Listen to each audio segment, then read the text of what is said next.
नमस्कार दोस्तों, Navodaya coaching centre में आपका हार्दिक स्वागत है। मैं शैलेंद्र कुमार आपको क्लास 10th की एनसीईआरटी की बुक विषय इतिहास के बारे में यहाँ पहले चैप्टर का अध्ययन करने जा रहे हैं। पहले चैप्टर की ये दूसरी वीडियो है। इस वीडियो में हम बात करने जा रहे हैं कहाँ से। इसके पहले हम आपको पढ़ाए थे 1815 में एक नया रूढ़िवाद कैसे हुआ कि रूढ़िवाद की बात करते हैं तो रूढ़िवाद कैसे हुआ कि इसके बाद अभी इसके पहले आप देखें कि जो है रूढ़िवाद जो है सत्ता कब्जा कर लेते हैं। कैसे करते हैं उस पर ये लोग जो है रूढ़िवादी वाले 1815 में क्या होता है कि नेपोलियन के पतन के बाद यहाँ पे शुरुआत करते हैं कि नेपोलियन जब खत्म हो जाता है, नेपोलियन के बाद इनका जो है कब्जा हो जाता है। राजतंत्र और ये लोग समर्थक रहते हैं, राजतंत्र और चर्च के समर्थक रहते हैं। और जो है सामाजिक ऊंच नीच का भाव हो और संपत्ति इकट्ठा करने का जब हो तो उनको जो है अधिकार हो, इस तरह की सारी चीज़ें बनाए रहते हैं कि परिवार बना रहे।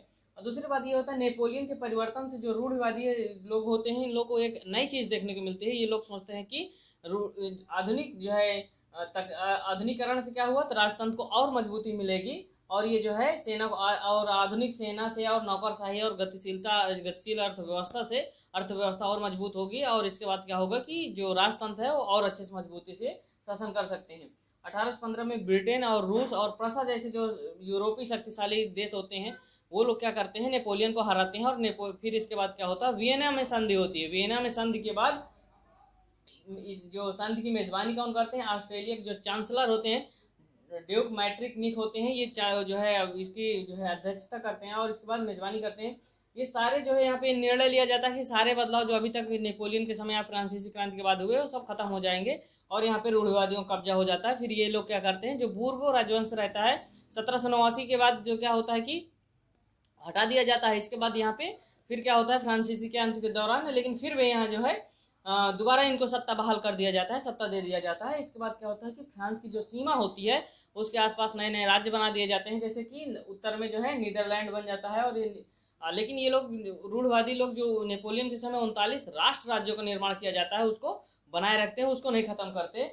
और इसके साथ क्या होता है कि जो राष्ट्र राज्य बना रहता है और ये रूस जो है पोलैंड का कुछ हिस्सा मिल जाता है और प्रसा को जैसे शैक्षणिक का जो है हिस्सा मिल जाता है। और फिर राजतंत्र के जो सभी समर्थक होते हैं वो लोग क्या करते हैं, सेंसरशिप लगा देते हैं कि कोई भी उनके खिलाफ, कोई भी उनके न किताब में, न कहानी में, न किसी में यानी कि नाटक में, उनको जो है सेंसरशिप के माध्यम से सारी जो है कब्जा कर लेते हैं और इसके बाद उन नियंत्रण रखते हैं। और जो भी इनकी आलोचना करता है ये उनके सब या सहमति इनके शासन से वो करते हैं, तो ये जो है इस चीज़ को बर्दाश्त नहीं करते कि कोई इनके शासन को असहमति दिखाए इनके शासन में। और क्या है कि फ्रांसीसी क्रांति की जो है स्मृति लोगों के दिमाग में बनी रहती है कि फ्रांसीसी क्रांति कैसे हुई थी। 1789 के बाद की जो घटना घटती, बूरबन हटाया जाता है, यहाँ पे फिर से दोबारा कब्जा हो जाता है, तो उनके ध्यान में वो बातें रहती हैं कि हाँ कैसे फ्रांसीसी क्रांति होती है। तो लोगों जो रूढ़िवादी लोगों के खिलाफ ये रहता है कि जो उदारवादी होते हैं वो चाहते हैं कि अब इसमें जो है स्वतंत्रता, प्रेस की आज़ादी, इस तरह की चीज़ें उनको मिले। तो वहाँ पे ये उनके विचार रहते हैं। लेकिन विचारों के बाद क्या यहाँ देखने के बाद क्या मिलता है, एक चीज़ और कि जो 1815 में क्रांति होती है वहाँ पे क्या होता है कि जो रूढ़िवादी लोग होते हैं वो बहुत ज़बरदस्त उन लोगों का दमन करते हैं। और इसके बाद क्या होता है कि जो राष्ट्रवादियों की जो लोग होते हैं वो भूमिगत हो जाते हैं, छिप जाते हैं, क्योंकि उनको कहीं जगह नहीं मिलती।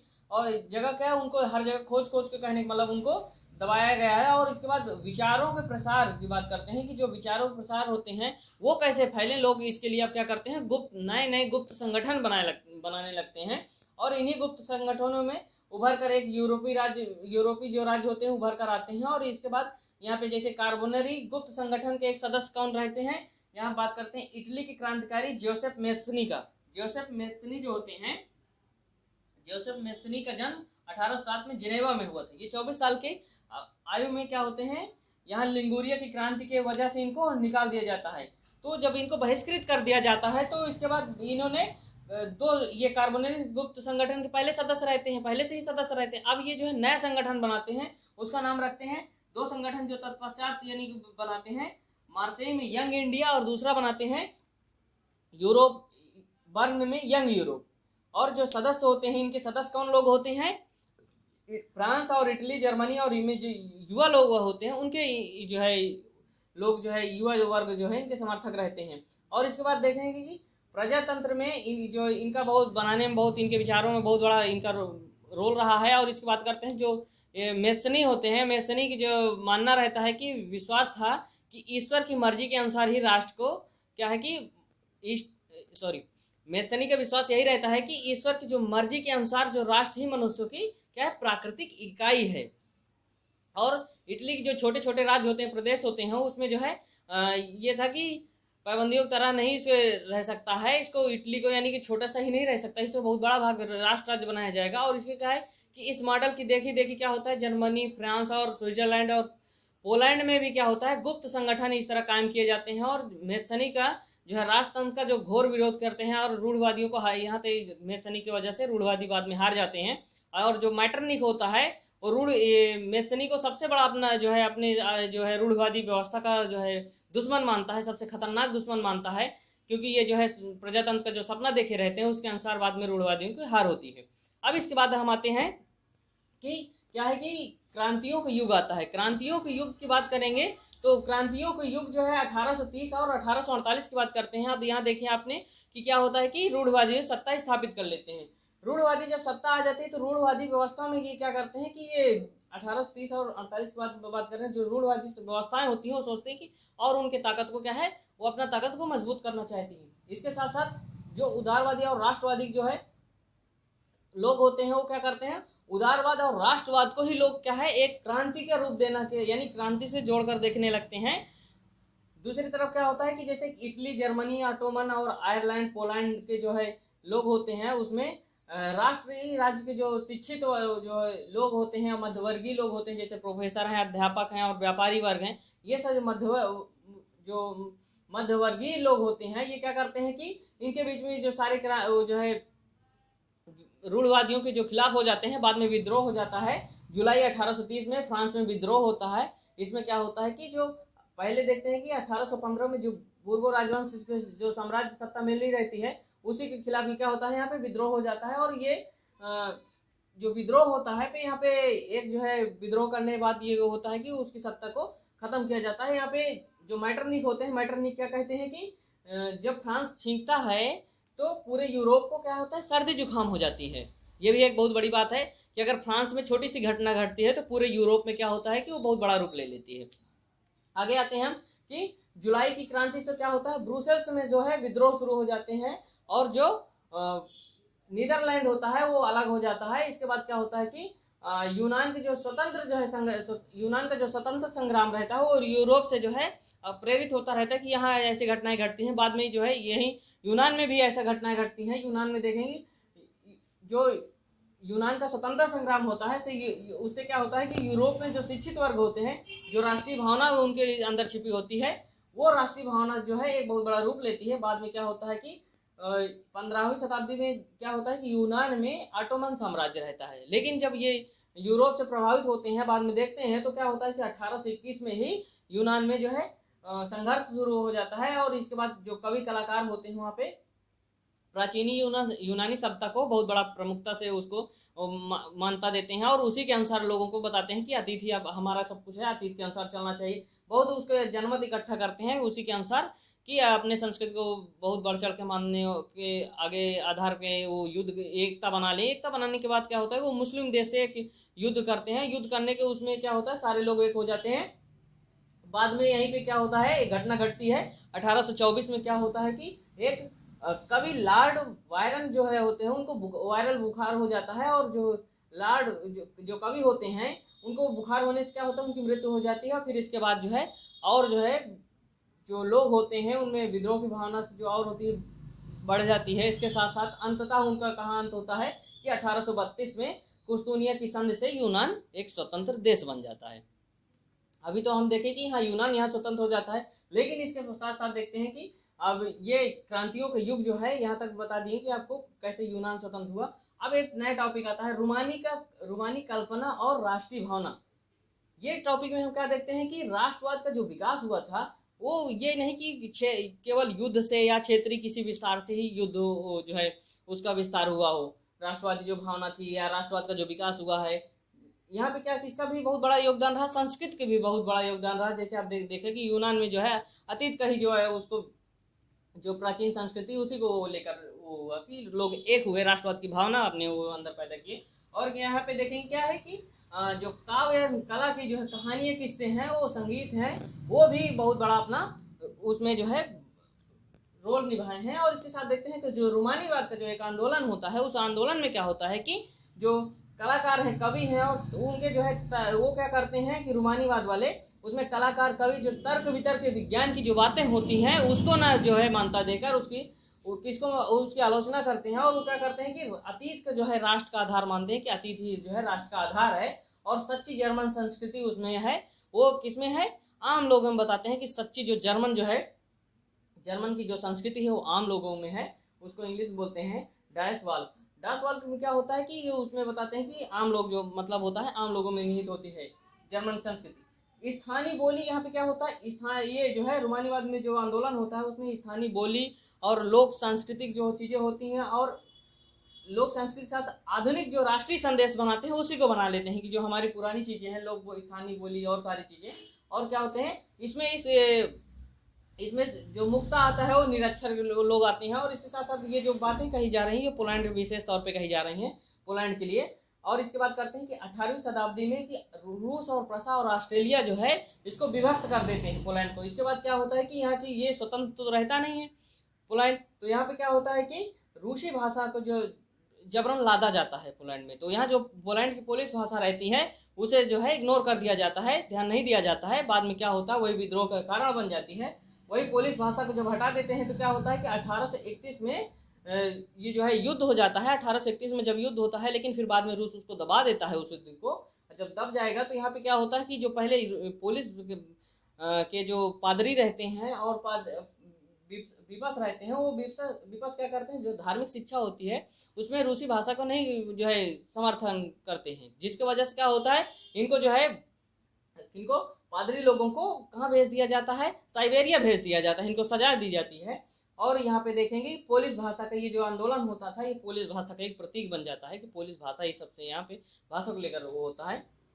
इसके बाद बात करते हैं कि अगले हेडिंग क्या है, भूख, कठिनाई और जन विद्रोह। भूख, कठिनाई और जन विद्रोह क्या होता है कि यहाँ पे 1830 में क्या होता है कि कठिनाई बहुत कठिन समय चल रहा था उस समय यूरोप में, क्योंकि यहाँ पे क्या होता है कि पूरे यूरोप में जनसंख्या बहुत ज़्यादा बढ़ जाती है। और जनसंख्या बढ़ने के साथ साथ क्या होता है कि वहाँ पे रोजगार की कमी हो जाती है। और रोजगार की जब कमी पड़ जाती है तो बहुत सारे लोग जो बेरोजगार हो जाएंगे, तो वहाँ से भुखमरी जैसी स्थिति आ जाती है। और उसके साथ साथ क्या होता है, आबादी जब बढ़ जाएगी तो बहुत सारे लोग, गांव में रोजगार नहीं रहेगा तो शहर की तरफ बढ़ जाते हैं। बहुत सारे लोग गरीब बस्तियों, भीड़ वाली और गरीब बस्तियों में जो है रहने को मजबूर हो जाते हैं। इसके बाद क्या होता है कि जो वो लोग ये तो यहाँ तो बड़े मुश्किल में किस तरह वहाँ पहुँचे, उसके साथ साथ वहाँ झेल क्या रहे हैं कि वो जो इंग्लैंड से जो है, और इंग्लैंड उतनी समय जो है औद्योगिकरण में बहुत सबसे आगे था, तो वहाँ पे क्या होता है कि इंग्लैंड से जो आयातित कपड़े आते थे वो सस्ते होते थे, और फिर यूरोप में जो बिकते थे तो जो ये गरीब मजदूर वर्ग होता है ये उससे भी शोषित हो जाता था, पीड़ित हो जाता था। क्या होता था कि इनको जो कुलीन सत्ता के जो है, पहले जो कुलीन सत्ता या कृषक सामंती शुल्क होते हैं तो उससे ये दबे हुए होते, फिर पूरी सारी जिम्मेदारी इनके ऊपर होती है। तो कहने का मतलब ये बहुत परेशान वर्ग रहता है हर तरह की समस्याओं से। इसके बाद देखते हैं कि अगर फसल बेकार हो जाती थी उस समय तो क्या होता था कि बहुत महंगाई बढ़ जाती है, जिसकी वजह से लोग खाने को नहीं मिल पाता था। वहाँ पे फिर घटना क्या घटती है कि 1848 में लोग सड़कों पर उतर आते हैं और आंदोलन कर देते हैं। जब आंदोलन पर उतर आते हैं 1848 में, तो फिर यहाँ पे क्या होता है, लुई फिलिप जो होते हैं वो भागने पर जो है मजबूर हो जाते हैं। और लुई फिलिप जो है शासक जो रहते हैं वो भागने पर जब मजबूर हो जाएंगे तो फिर यहाँ पे क्या होता है कि यहाँ पे ये निश्चित किया जाता है कि राष्ट्रीय कारखाने स्थापित किए जाएंगे और उसमें जो है काम के घंटे निश्चित किए जाएंगे। उसके साथ साथ लोगों को वोट का अधिकार मिलेगा, काम के घंटे निश्चित किए जाएंगे। इस तरह यानी कि जो कारखाने होंगे वो राष्ट्रीय होंगे, इस तरह की बात की जाती है। इससे पहले की एक घटना यहाँ पे बताई जाती है कि ये तो अभी आपको बता दी कि 1848 में विद्रोह हुआ, फिर कारखाने कैसे कैसे सारी घटनाएं घटी, फिलिप जो है भागने पे मजबूर हुआ। इसी पहले की एक घटना एक पत्रकार है वो बताते हैं कि इससे पहले 1845 में क्या स्थिति घट रही थी लोगों के ऊपर, वो बताने का प्रयास किया गया है। यहाँ पे क्या है, वोल्फ सिलेसिया नाम के एक जो है गाँव से, यहाँ सिलेसिया वोल्फ ने, विलियम वोल्फ जो है क्या है, पत्रकार है, विलियम वोल्फ पत्रकार है। और ये सिलेसिया नामक एक गांव की बात बताते हैं कि 2 जून 1845 का जो एक विद्रोह हुआ था, यहाँ पे विद्रोह ऐसा हुआ था कि सूती जो कपड़ा व्यवसाय, यहाँ पे जो गांव है यहाँ पे सबसे ज्यादा सूती कपड़ा का व्यवसाय होता था। और इसके साथ साथ यहाँ के जो श्रमिक होते हैं यहाँ बहुत हालत खराब रहती थी। और इसके साथ जो ठेकेदार होते थे वो क्या करते थे कि हालत खराब होने के बावजूद कीमत गिरा देते थे। कीमत गिरा दी थी 2 जून 1845 की बात बता रहे हैं कि यहाँ पे कीमत गिरा दी थी। फिर जब कीमत गिरा दिए थे तो फिर ये जो है जो मजदूर थे वो लोग क्या किए थे, उनको पास यानी खाने तक की स्थिति बहुत खराब थी, तो वो लोग जो है ठेकेदार के घर में घुस जाते हैं, फिर सब तोड़ फोड़ कर जाते हैं, उनके आलीशान बंगला होता है सब नष्ट कर देते हैं। इसके बाद क्या करते हैं कि वो भंडार गृह में जो है घुस जाते हैं, जो कहाँ कपड़ा रहता है सब लूट लेते हैं। इसके बाद दूसरे गांव में जब ठेकेदार होते हैं दूसरे गांव में शरण लेते हैं, वहां भी शरण नहीं देते, जिसकी वजह से क्या होता है कि वो जो है भागने पे वहां पे भागना पड़ता है। और फिर 24 घंटे बाद जब वो वापस आते हैं ठेकेदार, तो वो क्या करते हैं, फिर वहां पे 11 मजदूरों को गोली मार दी जाती है। कहने का मतलब यहाँ इस उदाहरण से ये समझने को मिलता है कि कितना अत्याचार हो रहा था लोगों के ऊपर, वो बात पता चलती है। इसके बाद हम बात करते हैं उदारवादियों की क्रांति। उदारवादियों की क्रांति की बात करते हैं। यहाँ पे 1848 में क्या सिचुएशन थी, देशों में भूखमरी और गरीबी का जो है बहुत बड़ा रूप व्यापक रूप में फैली थी, और ये बेरोजगारी से ग्रस्त किसान थे, मजदूर थे, वो क्या है विद्रोह कर रहे थे, क्योंकि सब लोग गरीबी और भूखमरी से बेरोजगारी से परेशान थे। साथ साथ में क्या है जो पढ़े लिखे युवा वर्ग थे, पढ़े लिखे वर्ग जो थे वो क्या थे, मध्यम वर्ग की बात कर रहे हैं कि पढ़े लिखे जो मध्यम वर्ग थे वो भी क्रांति कर रहे थे। इसी समय क्या होता है, दोनों लोग यानी कि साथ हो जाते हैं, एक अच्छा बड़ा रूप आ जाता है क्रांति का, बहुत सारे लोग इकट्ठे हो जाते हैं। तो फिर क्या होता है कि 1848 में जब बहुत सारे लोग, फरवरी 1848 में क्या होता है कि राजा को गद्दी छोड़नी पड़ती है। जब राजा को गद्दी छोड़नी पड़ती है तो फिर क्या है, गणतंत्र की घोषणा की जाती है। गणतंत्र की घोषणा की जाती है कि अब जो है स्वतंत्र हो गए, और गणतंत्र की घोषणा हो जाती है। और इसके साथ साथ ये घोषणा की जाती है कि पुरुष सार्वभौम मताधिकार पे आधारित ये जो है गणतंत्र बनता है, यानी पुरुषों की यहाँ जो है क्या होता है कि मताधिकार का जो है पूरा अधिकार रहता है। लेकिन यहाँ पे देखेंगे कि महिलाओं का जो है कोई बात नहीं कही जा रही।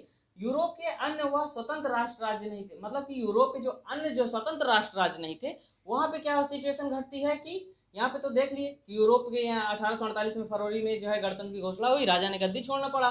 फिर घटना क्या घटती, जो अन्य यूरोपीय देश थे वहां पे जैसे जर्मनी, इटली और पोलैंड, ऑस्ट्रिया, हंगरी, ये क्या होते हैं हंगेरियन साम्राज्य होते हैं। यहाँ पे जो मध्य वर्ग होते हैं, स्त्री पुरुष जो है संविधानवाद को जोड़ देते हैं। स्त्री पुरुष क्या करते हैं, संविधानवाद से जोड़ देते हैं। किसको, ये सारी चीज के स्वतंत्रता को। जब संविधानवाद से जोड़ देते हैं तो क्या होता है, यहाँ पे जो है संविधानवाद के बाद यहाँ जो जन असंतोष होता है वो बढ़ता चला जाता है, और इसी का फायदा उठाकर वहां पे भी क्या सिचुएशन आती है कि वहां पे भी मांग आने लगती है कि हमें जो है प्रेस की स्वतंत्रता चाहिए, हमें संगठन बनाने की स्वतंत्रता चाहिए, और जो भी सिद्धांत चले वो संसदीय सिद्धांतों के आधार पर सारा काम हो। फिर क्या होता है, जर्मन में राजनीतिक जो संगठन जो है लोग इकट्ठा होते हैं कि जर्मन में राजनीतिक संगठन के जो लोग होते हैं वो बनाते हैं। और फ्रैंकफर्ट शहर नामक एक जगह में क्या होते हैं, सर्व नेशनल जर्मन असेंबली को जो है गठन किया जाता है, या उसके पक्ष में मतदान किया जाता है। मतदान करने के बाद क्या होता है कि निर्वाचित सदस्य जो वहां से होते हैं, 18 मई 1848 को 831 प्रतिनिधि निर्वाचित किए जाते हैं, और जो प्रतिनिधि होते हैं वो फ्रैंकफर्ट संसद जहां होती है वहां पे, और जो निर्वाचित प्रतिनिधि होते हैं वो अपना अपना स्थान ग्रहण करते हैं। और इसके साथ साथ क्या होता है कि संविधान बनाने की जिम्मेदारी दी जाती है। और राजा जो होते हैं वो क्या करते हैं, राजा संसद के अधीन काम करेगा, ऐसी बात कही जाती है इनके उसमें। तो बाद में यहाँ पे क्या होता क्या है, जो प्रशा के राजा होते हैं, प्रशा के राजा के ताज जो है पहनाया जाता है तो मना कर देते हैं। फ्रेडरिक विलियम जो है फोर्थ रहते हैं, वो ताज पहनने से मना कर देते हैं। जब मना कर देते हैं तो उसके बाद क्या घटना घटती है, जो निर्वाचित सभा के विरोधी रहते हैं वो लोग जो है राजा के पक्ष में हो जाते हैं, और जो कुलीन वर्ग और सेना होते हैं उनका विरोध बढ़ता चला जाता है। तो इसके साथ बाद में देखेंगे कि क्या होता है, जो मध्यम वर्ग होता है कमजोर पड़ जाता है। कारण ये होता है कि जो मध्यम के वर्ग के पढ़े लिखे लोग होते हैं वो कामगार और श्रमिकों को क्या होता है कि उनकी मांगों को इग्नोर कर देते हैं, उनका ध्यान नहीं देते हैं, जिसकी वजह से वो उनका समर्थन, जब मजदूर कारीगर का समर्थन खो बैठते हैं तो अंत में क्या होता है कि विद्रोही बहुत ज्यादा हो जाएंगे, यानी कुलीन वर्ग के। और फिर क्या होता है, सेना को बुलाया जाता है और असेंबली को भंग कर दिया जाता है, जो मध्यम वर्ग अभी बनाई। तो फिर क्या होता है कि जो उदारवादी होते हैं, अभी यहाँ तक देखें कि असेंबली भंग कर दिया गया। इस आंदोलन में, उदारवादी आंदोलन में आपने क्या देखा कि महिलाओं को राजनीतिक अधिकार, जो विवाद होते हैं, जो राजनीतिक अधिकार के होते हैं उसको विवाद की श्रेणी में रख देते हैं। और जो महिलाएं होती हैं, यहाँ पे देखेंगे कि संगठन बनाने में और अखबार में वो अपना खुद से संगठन बनाती हैं। अखबार जो है, अखबार में वो जो है अखबार छपवाती हैं, उसमें अपना बहुत रोल निभाती हैं और प्रदर्शन में भी भाग लेती हैं। लेकिन यहाँ पे देखने को क्या मिलता है कि असेंबली जब चुनाव होता है तो उनका चुनाव से भी वंचित कर दिया जाता है असेंबली चुनाव में। दूसरी बात क्या होता है कि जब वहाँ पे संसद होती है, संसद में ये लोग सिर्फ दर्शक जो है दीर्घ की दृष्टि खड़े होने इन्हें दिया जाता है और कुछ नहीं हैसियत रहती इनकी, जिसका वजह से इनके मन में भी एक विद्रोह की भावना होती है कि जो मध्यम वर्ग की सरकार बनाई जा रही है, असेंबली बनाई जा रही है, वो सही नहीं है। इसके बाद क्या होता है कि रूढ़वादी जो लोग होते हैं 1848 के आंदोलन को दबाने में क्या होते हैं, कामयाब हो जाते हैं। परंतु पुरानी व्यवस्था जो रहती है वो क्या होती है कि सोचते हैं कि जो पहले 1789 में अगर देखें कि जैसे चल रही थी वैसे जो है नहीं चल पाती। कहने का मतलब यहाँ पे क्या होता है कि पुरानी व्यवस्था अब नहीं चल पाती, लेकिन फिर भी ये लोग क्या करते हैं, रूढ़वादी लोग कुछ रियायतें देकर उसको जो है और दमन जो है समाप्त करने का जो रास्ता अपनाते हैं कि कुछ उनको जो है क्रांति को समाप्त किया जाए और कुछ इनको जो रियायत दे दिया जाए, बस।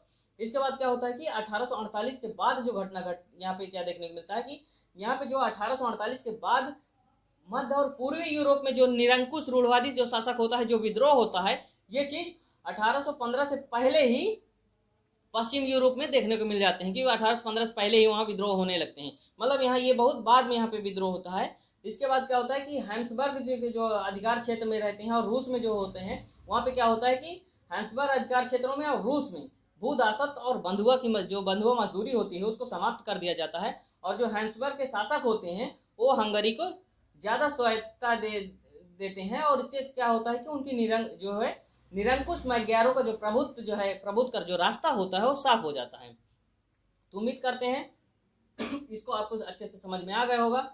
और यहाँ पे इसके बाद की जो हेडिंग आती है वो अगले टॉपिक जो है जर्मनी और इटली का निर्माण जो होता है वो पार्ट 3 वीडियो में हम आपको बताएंगे। पहले जो है चैप्टर की क्या है कि दूसरी वीडियो थी, अब इसके बाद जर्मनी और इटली का निर्माण कहाँ से होता है तीसरे पार्ट में हम इसको बताएंगे।